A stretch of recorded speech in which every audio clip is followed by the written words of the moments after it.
ओम शांति। 23 जनवरी 2025। प्रातः मुरली बाप दादा मधुबन। बाबा बोले, मीठे बच्चे। बाबा बोले, मीठे बच्चे, मुख्य दो बातें सबको समझानी है। एक तो बाप को याद करो, दूसरा 84 के चक्र को जानो, फिर सब प्रश्न समाप्त हो जाएंगे। प्रश्न है, बाप की महिमा में कौन से शब्द आते हैं जो श्री कृष्ण की महिमा में नहीं? उत्तर, वृक्षपति एक बाप है। श्री कृष्ण को वृक्षपति नहीं कहेंगे। पिताओं का पिता व पतियों का पति एक निराकार को कहा जाता, श्री कृष्ण को नहीं। दोनों की महिमा अलग अलग स्पष्ट करो। प्रश्न है, तुम बच्चे गांव-गांव में कौन सा ढिंढोरा पिटवा दो?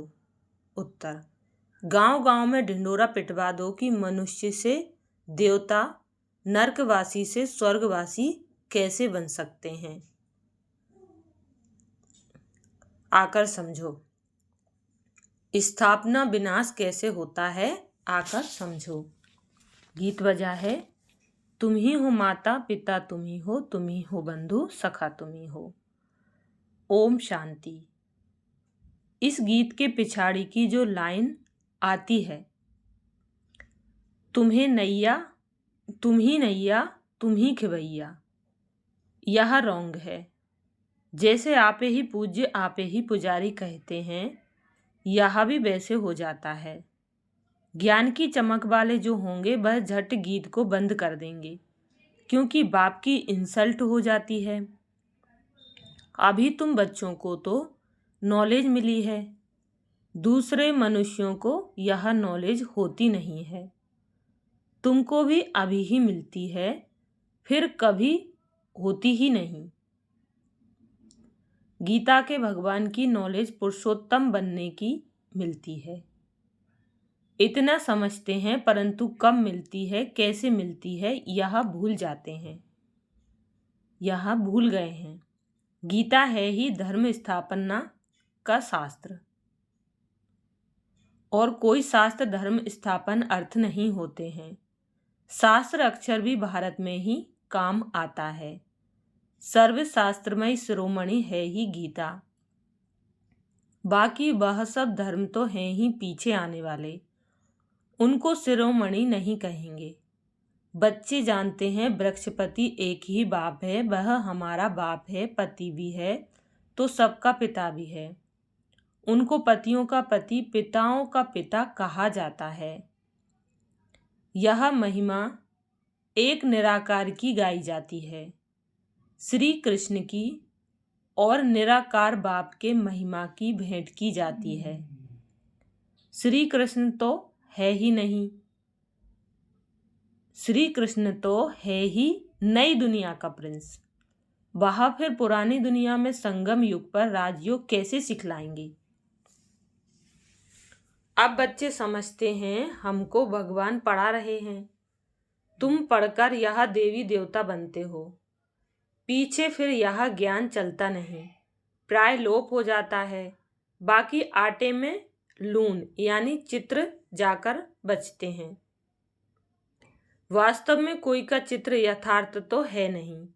पहले पहले बाप का परिचय मिल जाएगा तो तुम कहेंगे यह तो भगवान समझाते हैं, वह तो स्वतः ही बताएंगे। तुम प्रश्न क्या पूछेंगे? पहले बाप को तो जानो। बाप आत्माओं को कहते हैं मुझे याद करो, बस 2 बातें याद कर लो। बाप कहते हैं मुझे याद करो और 84 के चक्र को याद करो, बस यह 2 मुख्य बातें ही समझानी हैं। बाप कहते हैं तुम अपने जन्मों को नहीं जानते हो, ब्राह्मण बच्चों को ही कहते हैं, और तो कोई समझ भी ना सकें। प्रदर्शनी में देखो कितनी भीड़ लग जाती है। समझते हैं इतने मनुष्य जाते हैं तो जरूर कुछ देखने की चीज है। घुस पड़ते हैं, एक एक को बैठ समझाएं तो भी मुख थक जाए। तब क्या करना चाहिए? प्रदर्शनी मास भर चलती रहे तो कह सकते हैं, आज भीड़ है, कल परसों आना। सो भी जिसको पढ़ाई की चाहना है अथवा मनुष्य से देवता बनना चाहते हैं, उनको समझाना है।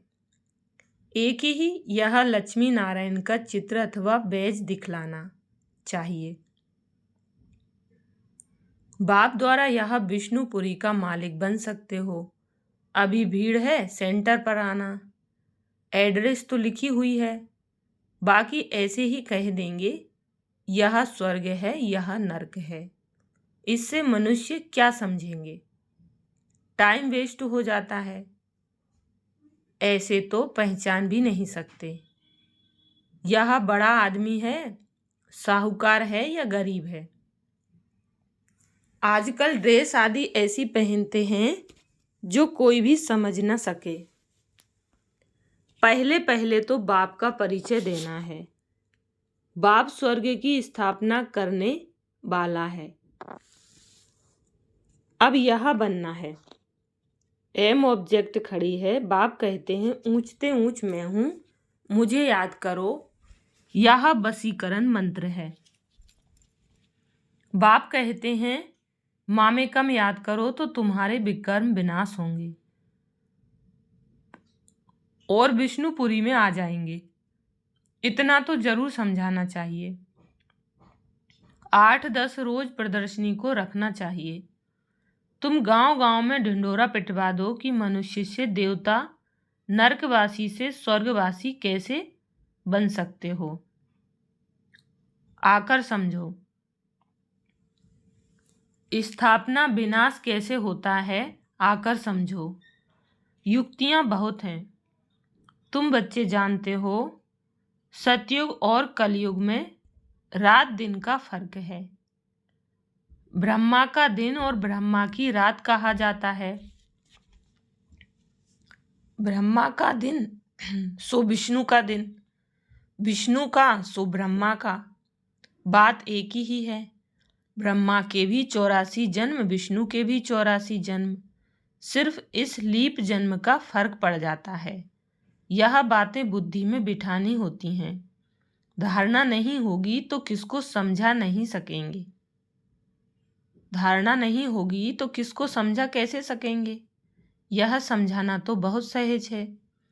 सिर्फ लक्ष्मी नारायण के चित्र के आगे ही यह पॉइंट से सुनाओ। बाप द्वारा यह पद पाना है। नरक का विनाश सामने खड़ा है। वो लोग तो अपनी मानव मत ही सुनाएंगे। यहाँ तो है ईश्वरीय मत, जो हम आत्माओं को ईश्वर से मिली है। निराकार आत्माओं को निराकार परमात्मा की मत मिलती है। बाकी सब है मानव मत। बाकी सब है मानव मत। रात दिन का फर्क है ना। सन्यासी, उदासी आदि कोई भी तो दे ना सके। ईश्वरीय मत एक ही बार मिलती है। जब ईश्वर आते हैं तो उनकी मत से हम यहाँ बनते हैं। वह आते ही हैं देवी देवता धर्म की स्थापना करने। यह भी पॉइंट्स धारण करनी चाहिए जो समय पर काम आए। मुख्य बात थोड़े में ही समझाई तो भी काफी है। एक लक्ष्मी नारायण के चित्र पर समझाना भी काफी है। यह है एम ऑब्जेक्ट का चित्र। भगवान ने यह नई दुनिया रची है। भगवान ने ही पुरुषोत्तम संगम युग पर इन्हों को पढ़ाया था। इस पुरुषोत्तम युग का किसको पता नहीं है, तो बच्चों को यह सब बातें सुनकर कितना खुश होना चाहिए। सुनकर फिर सुनाने में और ही खुशी होती है। सर्विस करने वालों को ही ब्राह्मण कहेंगे। तुम्हारे कच्छ अर्थात बगल में सच्ची गीता है। ब्राह्मणों में भी नंबरवार होते हैं ना। कोई ब्राह्मण तो बहुत नामी गिरामी होते हैं, बहुत कमाई करते हैं। कोई को तो खाने के लिए भी मुश्किल मिलेगा। कोई ब्राह्मण तो लखपति होते हैं, बड़ी खुशी से नशे से कहते हैं, हम ब्राह्मण कुल के हैं। सच्चे सच्चे ब्राह्मण कुल का तो पता ही नहीं है। ब्राह्मण उत्तम माने जाते हैं, तब तो ब्राह्मणों को खिलाते हैं। देवता, क्षत्रिय व वैश्य शूद्र धर्म वालों को कभी खिलाएंगे नहीं, ब्राह्मणों को ही खिलाते हैं।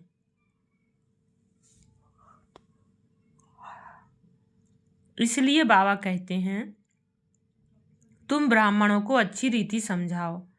ब्राह्मणों का भी संगठन होता है, उसकी जांच कर चले जाना चाहिए। ब्राह्मण तो प्रजापिता ब्रह्मा की संतान होने चाहिए, हम उनकी संतान हैं। ब्रह्मा किसका बच्चा है वह भी समझाना चाहिए। जांच करनी चाहिए कि कहाँ कहाँ उन्हों के संगठन होते हैं। तुम बहुतों का कल्याण कर सकते हो। वानप्रस्थ स्त्रियों की भी सभाएं होती हैं। बाबा को कोई समाचार थोड़े ही देते हैं कि हम कहाँ कहाँ गए। सारा जंगल भरा हुआ है, तुम जहाँ जाओ शिकार कर आएंगे, प्रजा बनाकर आएंगे, राजा भी बना सकते हो। सर्विस तो ढेर है। शाम को 5 बजे छुट्टी मिलती है, लिस्ट में नोट कर लेना चाहिए, आज यहाँ यहाँ जाना है। बाबा युक्तियाँ तो बहुत बताते हैं, बाप बच्चों से ही बात करते हैं। यह पक्का निश्चय चाहिए कि मैं आत्मा हूँ। बाबा परमात्मा हमको सुनाते हैं, धारण हमको करना है। जैसे शास्त्र अध्ययन करते हैं तो फिर संस्कार ले जाते हैं, तो दूसरे जन्म में भी वह संस्कार इमर्ज हो जाते हैं। कहा जाता है संस्कार ले आए हैं।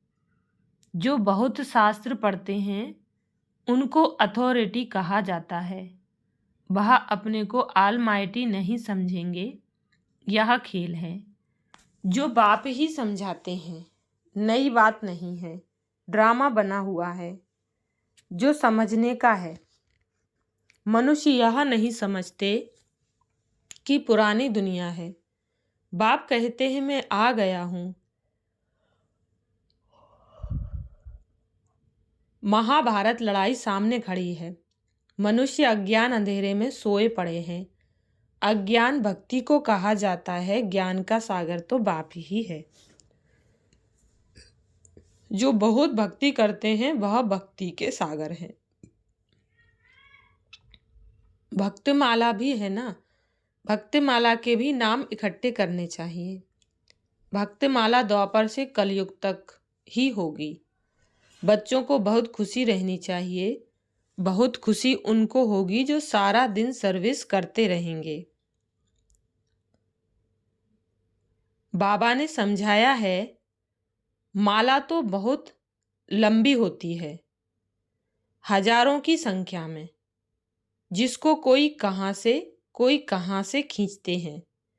कुछ तो होगा ना जो इतनी बड़ी माला बनाई है। मुख से राम राम कहते रहते हैं। यह भी पूछना पड़े, किसको राम राम कहे याद करते हो? तुम कहाँ भी सत्संग आदि में जाकर मिक्स हो बैठ सकते हो। हनुमान का मिसाल है ना, जहाँ सत्संग होता था वहाँ जूतियों में जाकर बैठता था। तुमको भी चांस लेना चाहिए। तुम बहुत सर्विस कर सकते हो। सर्विस में सफलता तब होगी जब ज्ञान की पॉइंट्स बुद्धि में होंगी, ज्ञान में मस्त होंगे। सर्विस की अनेक युक्तियां हैं। रामायण भागवत आदि की भी बहुत बातें हैं जिस पर तुम दृष्टि दे सकते हो। सिर्फ अंधश्रद्धा से बैठ सत्संग थोड़े ही करना है। बोलो हम तो आपका कल्याण करना चाहते हैं। वह भक्ति बिल्कुल अलग है, यह ज्ञान अलग है। ज्ञान एक ज्ञानेश्वर बाप ही देते हैं। सर्विस तो बहुत हैं। सिर्फ यह बताओ कि ऊंचते ऊंच कौन है। ऊंचते ऊंच एक ही भगवान होता है, वर्षा भी उनसे मिलता है, बाकी तो है रचना। बच्चों को सर्विस का शौक होना चाहिए। तुम्हें राजाई करनी है तो प्रजा भी बनानी है। यह महामंत्र कम थोड़े ही है। बाप को याद करो तो अंतमति सो गति हो जाएगी। अच्छा, मीठे मीठे सिकिल बच्चों प्रति मात पिता बाप दादा का याद प्यार और गुड मॉर्निंग। रूहानी बाप की रूहानी बच्चों को नमस्ते। हम रूहानी बच्चों की रूहानी माता पिता बाप दादा को याद प्यार गुड मॉर्निंग और नमस्ते। धारणा के लिए मुख्य सार। पहली पॉइंट, बाप ने जो वशीकरण मंत्र दिया है वह सबको याद दिलाना है।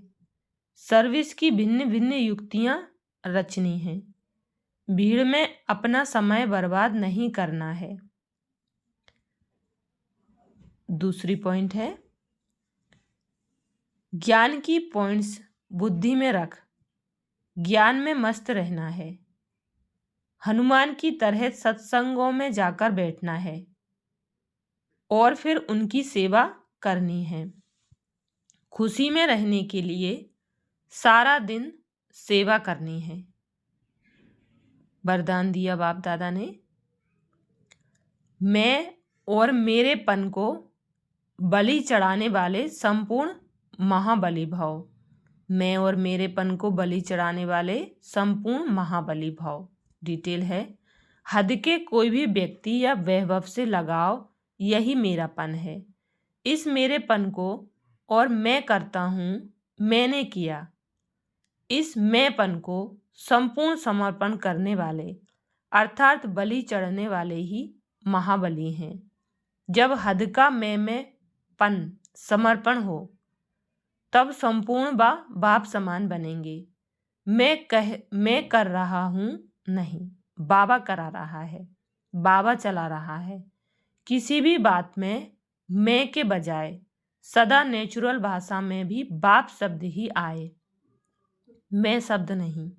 स्लोगन है, संकल्पों में ऐसी दृढ़ता धारण करो जिससे सोचना और करना समान हो जाए। संकल्पों में ऐसी दृढ़ता धारण करो जिससे सोचना और करना समान हो जाए। अपनी शक्तिशाली मनसा द्वारा सकाश देने की सेवा करो। अपनी शक्तिशाली मनसा द्वारा सकाश देने की सेवा करो। समय प्रमाण, अब मनसा और वाचा की इकट्ठी सेवा करो, लेकिन वाचा सेवा सहज है, मनसा में अटेंशन देने की बात है। इसलिए सर्व आत्माओं के प्रति मनसा में शुभ भावना शुभ कामना के संकल्प हों।